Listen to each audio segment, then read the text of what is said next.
My dear precious soul, let me speak gently to your heart today. There comes a time in every life when the eyes must stop scanning the room for validation and turn inward to gaze upon the soul God placed in your chest. There is something sacred, something holy about learning to mind your own garden before you inspect the weeds in someone else's.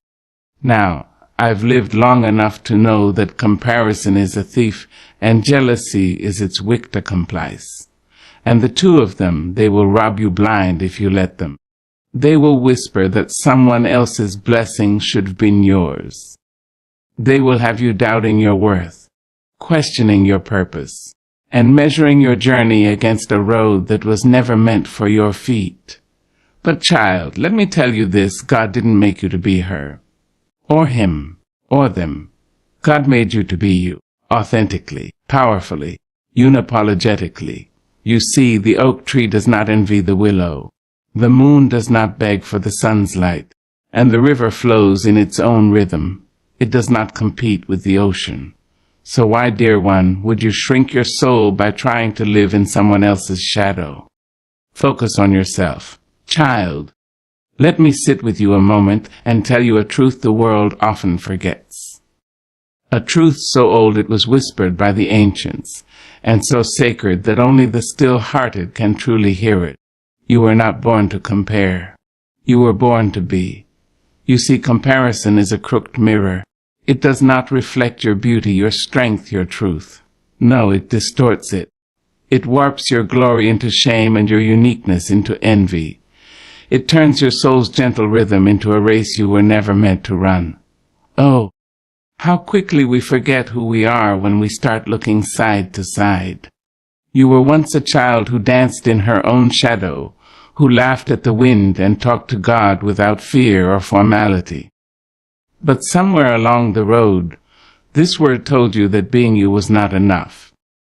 It told you to measure your worth by the inches of another woman's waist, by the echo of applause that wasn't meant for your name, by the bricks that someone else used to build their house. And so you began to shrink slowly, like a rose pressed too tightly between the pages of a book never read. But let me remind you, beloved, the sun does not apologize for how bright it shines. The lion does not envy the cheetah's speed. And you, a wonder shaped by God's own hand, have no business doubting your design because of someone else's blessing. Don't you know? You can drown in someone else's ocean while ignoring the beauty of your own stream. We scroll through the highlight reels of other people's lives, forgetting they are just that. Highlights. We see the smile, but not the sleepless nights. We see the home, but not the foreclosure they escaped. We see the marriage, but not the nights they cried on separate sides of the bed. Oh yes, child. Comparison will have you admiring a crown without knowing the cost of the cross they carried to wear it. And still we compare. We see her body and we hate our reflection. We hear his success and we question our purpose. We watch their joy and we wonder what's wrong with our sorrow. But let me tell you, comparison is a liar. It will rob you of your peace. It will strangle your creativity. It will bury your passion beneath layers of shame and doubt.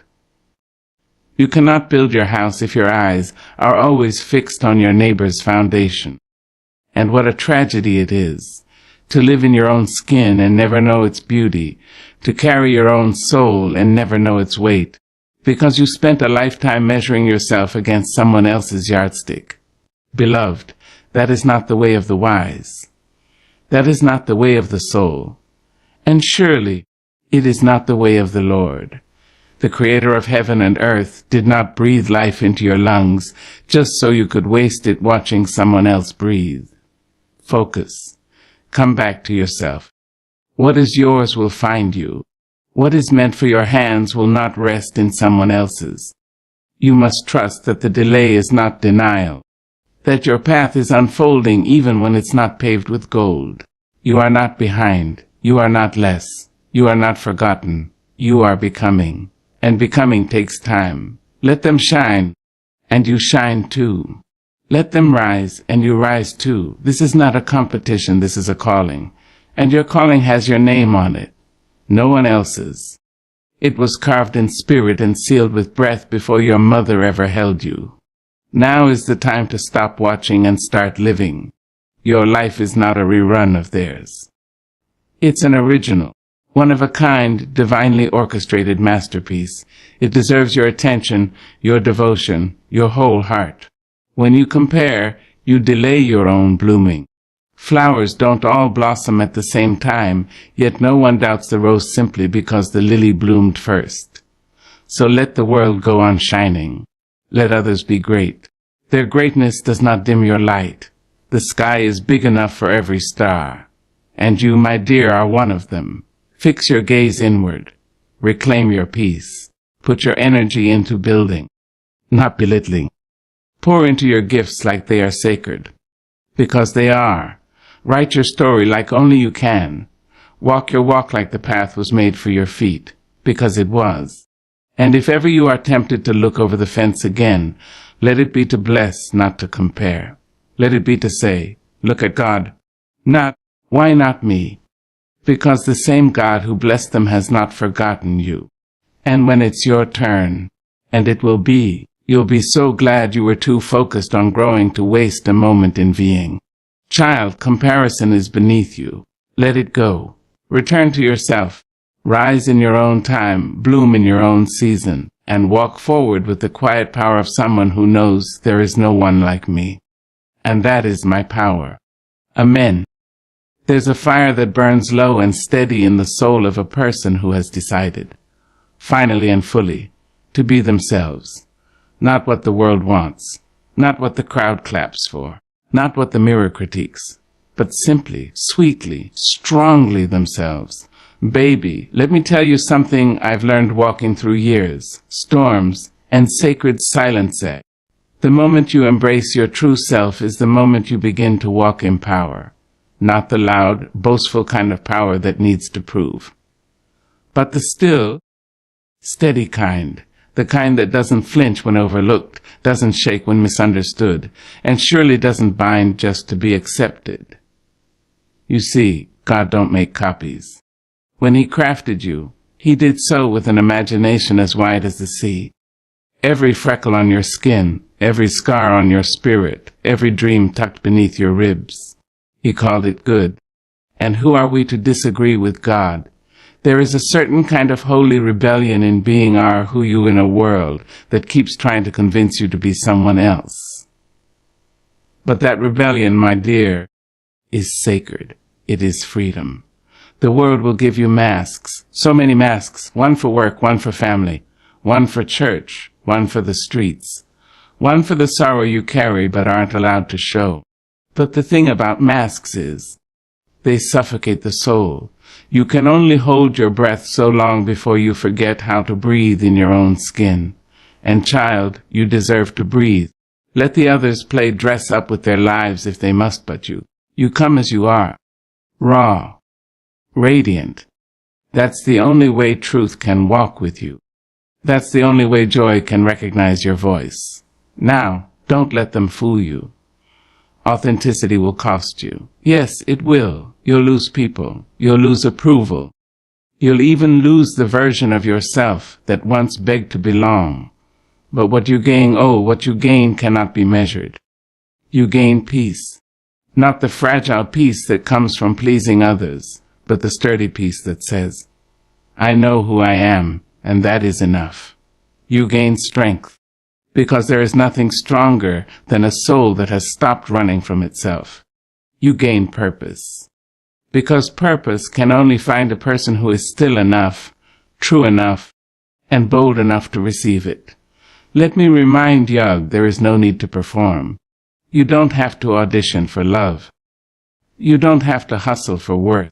You don't need to shrink your laughter or quiet your brilliance to keep someone else comfortable. No, ma'am. No, sir. The light God put in you was never meant to be dimmed. It was meant to lead.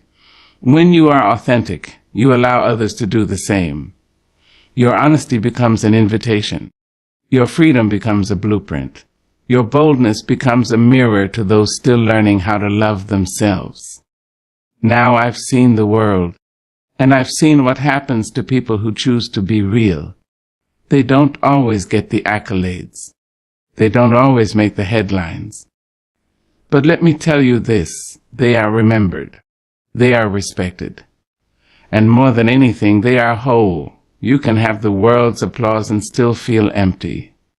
But when you walk in truth, when you speak with the voice God gave you, when you move through life like you were born with purpose, because you weren't, then and only then do you begin to live. Be the kind of woman, be the kind of man, be the kind of soul that refuses to be packaged.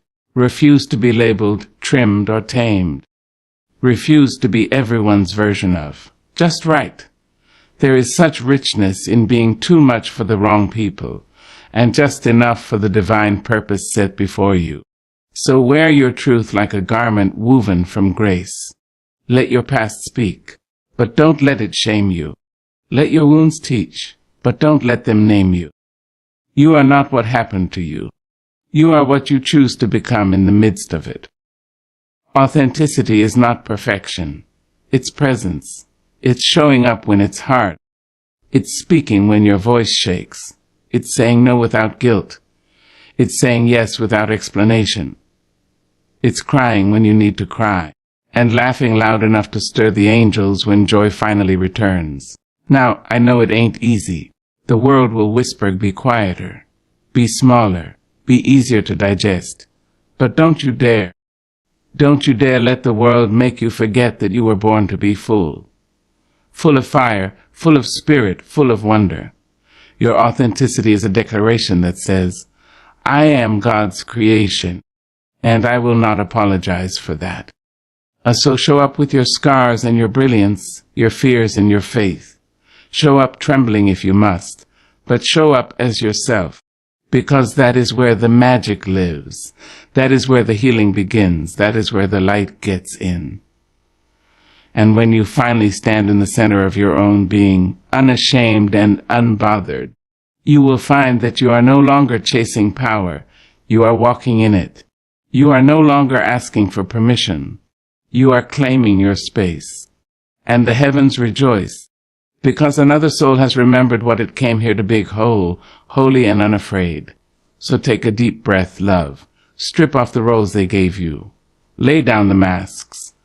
Unlearn the lies, and rise, just as you are, because the moment you do, the world shifts, the earth applauds, and the sky bends low to whisper, well done, child. You remembered who you are, and for that, you are already victorious. Amen. There is a slow poison that seeps into the bones of the bold and the quiet alike, and that poison is comparison. It does not roar like rage nor sting like betrayal, but oh, how it steals. It creeps in softly, through a glance, through a whisper, through the scroll of a screen, and before you know it, you have forgotten your own name, your own grace, your own lane. Child, you were never meant to be someone else. You were never designed to fit the mold of another person's life. You were born with a signature soul, a sacred rhythm, a divine assignment. But when you start measuring your worth against what someone else is doing, having, saying, or becoming, you lose your footing. You stumble away from your purpose and into a place of confusion. Now, I have known envy. I have stared it in the face. I have seen it dressed up in Sunday clothes, smiling with tight lips and tired eyes. Envy doesn't always look like jealousy. Sometimes it looks like silence. Sometimes it looks like shrinking when someone else shines. But however it shows up, it always brings sorrow. See, comparison is not just a thief of joy. No, it is a destroyer of identity. It tricks you into believing that someone else's blessing is a threat to your own. But let me tell you, my dear, there is room. There is enough. There is more than enough for each soul to rise, for each dream to bloom, for each gift to be poured out like oil upon the earth. We were never made to compete. We were made to contribute. You can admire another woman's beauty without questioning your own. You can celebrate another man's success without feeling smaller in your own skin. You can witness someone else's moment in the sun and still trust that yours is coming. Because it is. Oh yes, it is. The sun does not apologize for shining, and neither should you. And just because the moon glows in a different hour does not mean it is any less majestic. Your time will come. Your bloom will break forth. But not if you're too busy watching someone else's garden grow. I say this with love, with fire, and with faith. Put your eyes back on your own paper. Stop looking left. Stop looking right. The race is not against her, him, or them. The race is against the lie that says you are not enough. That lie has been passed down through generations.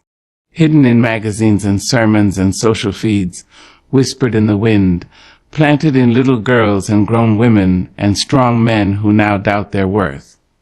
But I came to uproot that lie. I came to speak truth where there's been too much noise.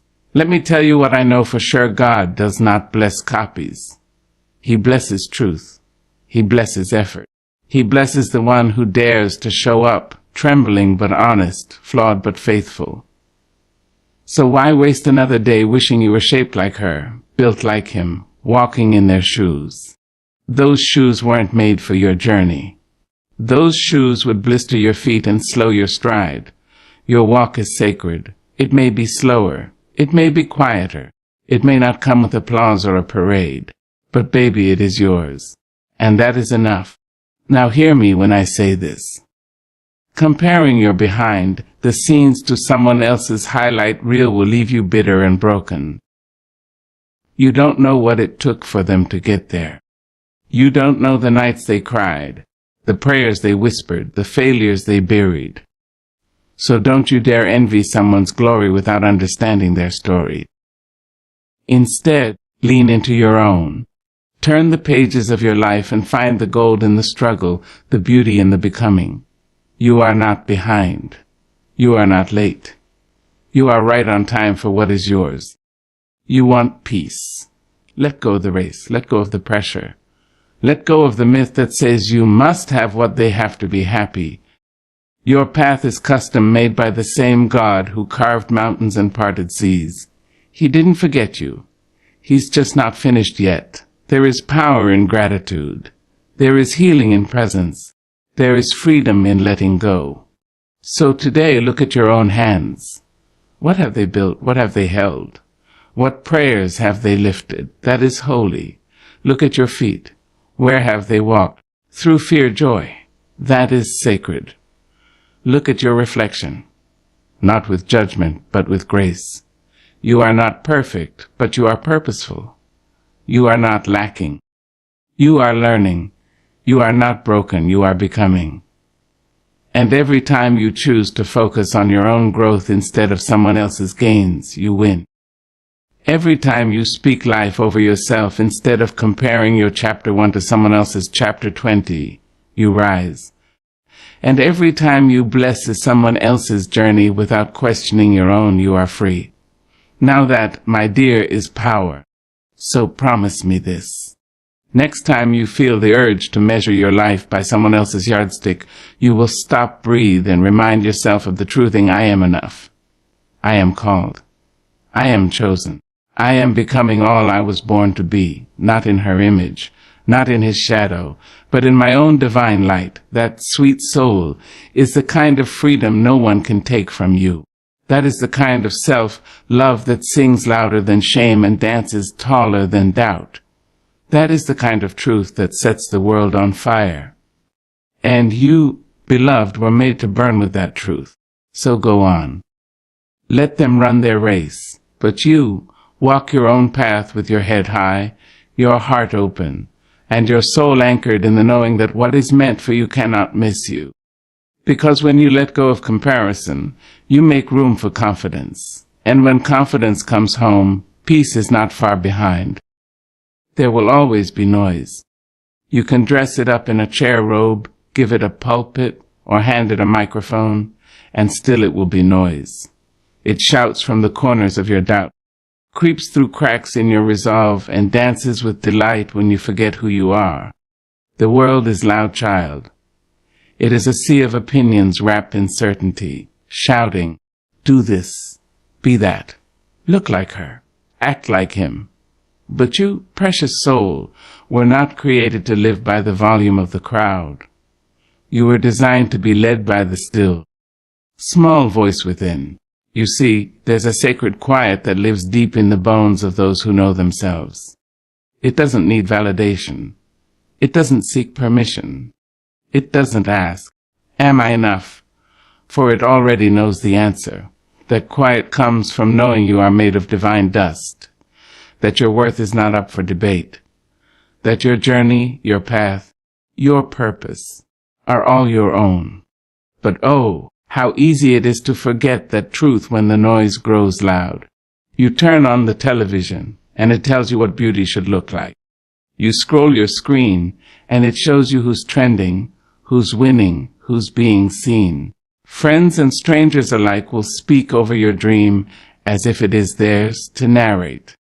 Some will whisper from love, others will murmur from fear, but it is all noise nonetheless. And if you're not careful, you'll begin to tune your soul to the wrong frequency. You'll start shrinking your light to make others more comfortable. You'll ignore your calling to chase their applause.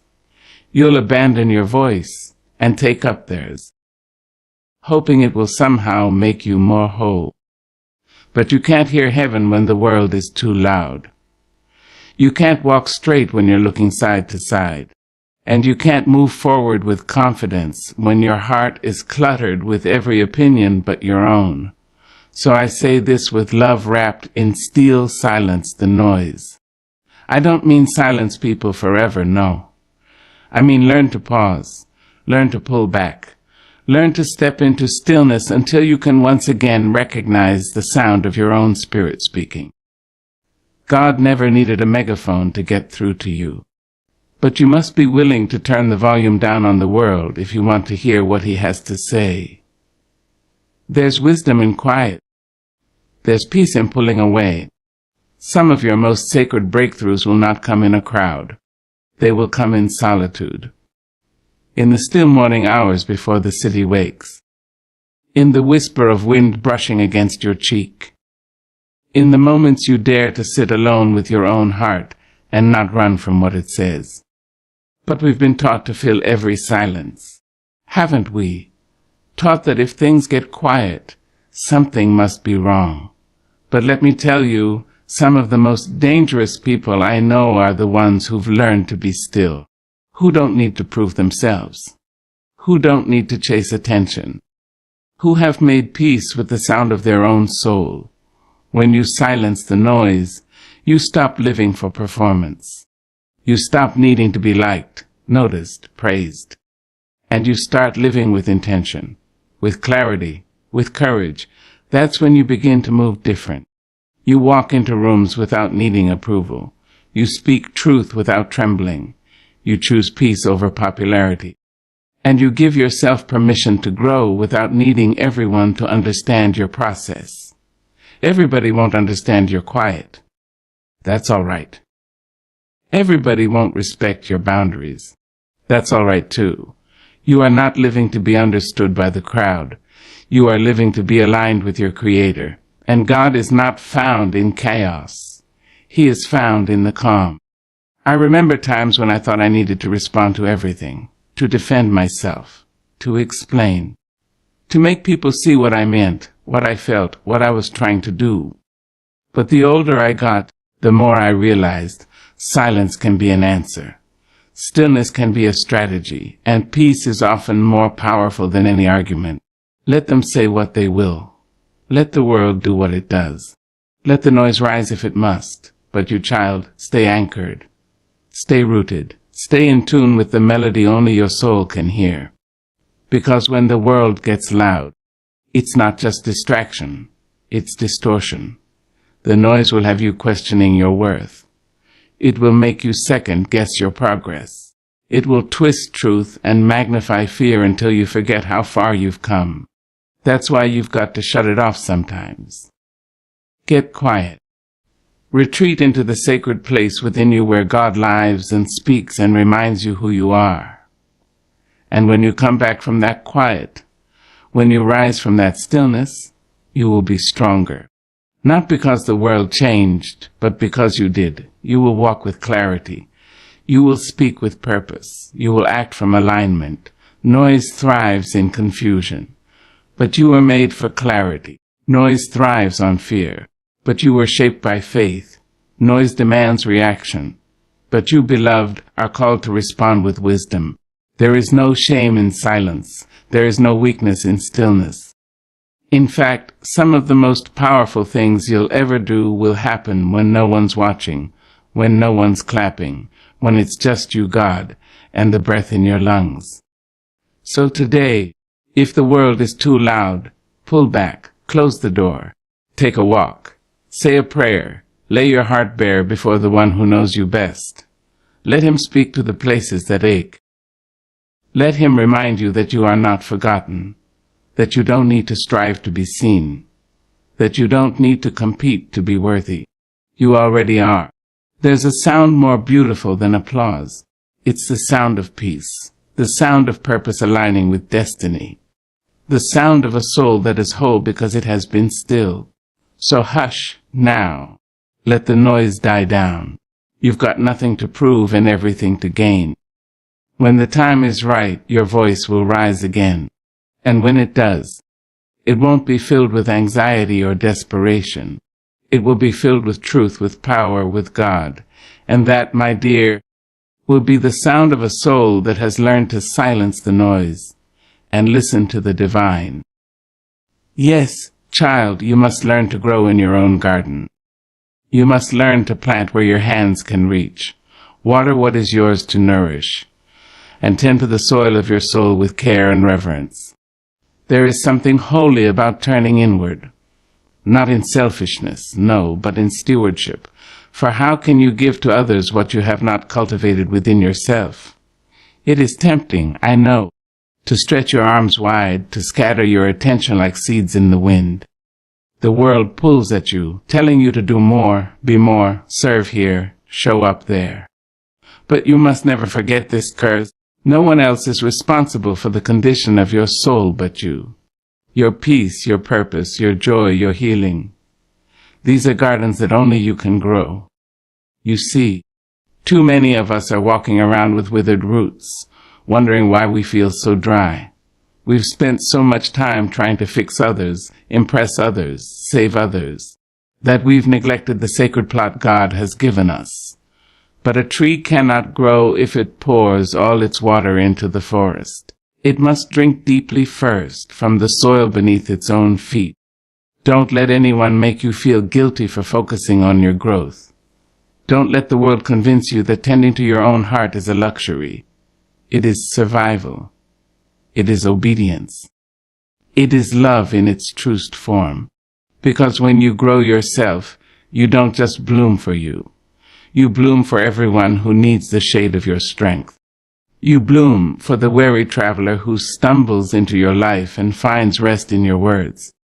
You bloom for the next generation who needs to see what healing looks like. You bloom for the ones who never got the chance, so that your life becomes a testament that it can be done. But growth, child, isn't always glamorous. It is messy. It is slow. It is painful sometimes. There will be seasons when nothing seems to sprout, no matter how hard you work the land. There will be moments when you look around and see others flourishing while you feel forgotten. Don't let that fool you. Even in silence, even in stillness, growth is happening. The roots are stretching deeper. The soil is being prepared. And you must be faithful in the tending. That means pulling the weeds of bitterness when they rise up uninvited. It means digging out the rocks of doubt and fear that try to harden your hope. It means planting seeds of love, discipline, kindness, and forgiveness, even when you're not sure when or how they'll bloom. To grow yourself is to stay when others run. It is to listen when the world demands you shout. It is to forgive even when your pain begs you not to. It is to choose purpose over popularity, healing over hustle, wholeness over hollow success. Now don't misunderstand me. A growth doesn't mean isolation. It doesn't mean you shut the world out and build a castle of pride. No. It means you build from the inside out. It means you let God shape you in secret so that when you're called to the light, you can stand without crumbling. There will be people who won't understand this journey. They'll say you've changed. They'll say you've become distant. Let them talk. What they don't know is that you're not running away. You're growing up. You're no longer available for every drama, every distraction, every detour. You've chosen to cultivate peace, and that means pruning what no longer serves you. And sometimes growth requires goodbye. Goodbye to habits that kept you small. Goodbye to mindsets passed down from broken people. Goodbye to environments that watered your fear but starved your faith. That's all right. Every gardener knows you can't grow roses in a bed of thorns. So let yourself be transformed. Let your roots deepen in truth. Let your petals stretch toward heaven. You are not here to live a surface life. You are here to bloom in full. Take care of your body, not for the world's gaze, but for your own health. Rest when you are weary. Eat with joy. Move with grace. Speak to yourself with the tenderness you offer to others. Because this body, this vessel, is the only one you've got for the journey. Feed your mind too. Read words that elevate you. Learn what you didn't know. Stay curious. Let wisdom be your companion, not arrogance. The more you grow, the more you realize how much more there is to learn. And don't forget your spirit. Oh, how important it is to keep that flame alive. Pray not just with your lips, but with your life. Sing even if your voice shakes. Dance even when the world feels heavy. Believe even when the answer hasn't come. There's a rhythm to growing. Some days you rise. Some days you rest. Some days you're on fire with vision. Other days you're simply breathing, surviving. And that's enough. Don't rush the process. Trust it. Trust that what you water will grow. Trust that what you tend to will bear fruit. And when the fruit comes, when the joy blossoms, when the strength becomes steady, when the peace overflows, don't forget to give thanks. Don't forget the soil you came from. Don't forget the days you cried and prayed and doubted, and yet kept going. Because the beauty of growth is not just what it produces. It's who you become along the way. You become rooted. You become real. You become radiant with resilience. And that, my dear, is a gift to the world. So grow yourself, not so you can say, look at me, but so you can say, here I am, healed, whole, and holy. Here I am, a living testimony that it is possible. Keep growing, even when it's slow, when it's quiet, even when no one claps. Because one day, someone will walk by your garden and find hope again. And that alone is reason enough to bloom.